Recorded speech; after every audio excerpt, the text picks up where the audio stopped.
Good news, everyone! I finished another game. Inspired by Moot's Limelight for Lesser Known Bangers thread, I booted up Stuntman Ignition. I thought I'd played this back in the day, but it seems that I hadn't since I have no achievements on it.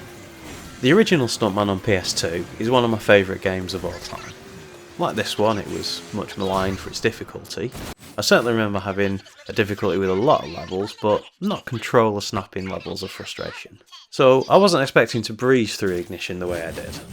I do wonder if some of the frustration people felt was from a misunderstanding of how the game works.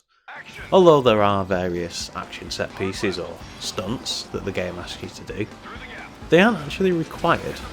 You can miss up to 5 of them before the game will fail you, but even with missing them you can still get 4 or even 5 stars on a level. The way to get the big scores isn't to hit every one of the stunts, though that certainly helps. It's instead to string together your run, making sure you don't lose your combo by performing other feats. In the footage in the background here, you can see that it's not a particularly smooth run at all. A couple of the stunts have failed and I hit things coming to almost a complete stop a couple of times. But what keeps it going is what I do in between the stunts. The main weapons are drifting and passing closely to objects in the game. Other cars, walls, trees, anything that if you hit it will bring you to a screeching halt essentially.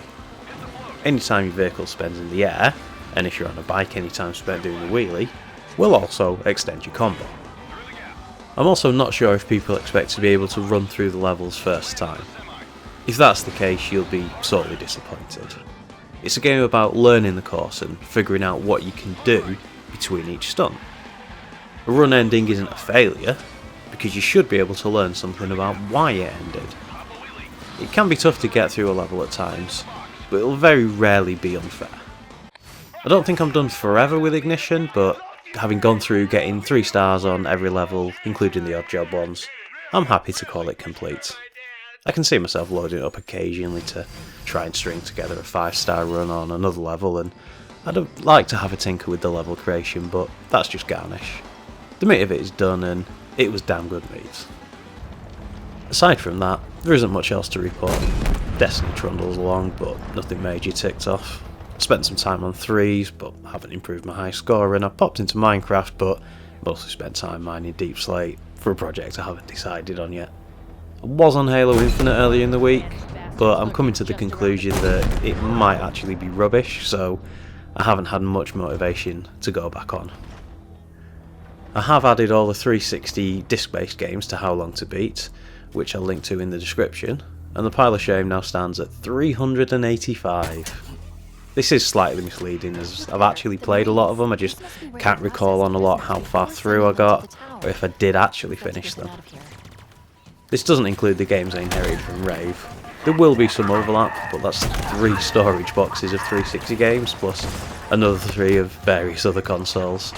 I'll probably add more games to the list this week.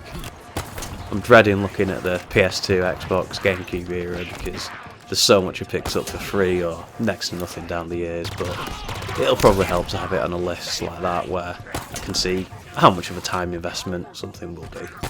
I'm hoping to find a few quick-fire ones to go alongside the longer-term games. That's it from this update. See you in the next one.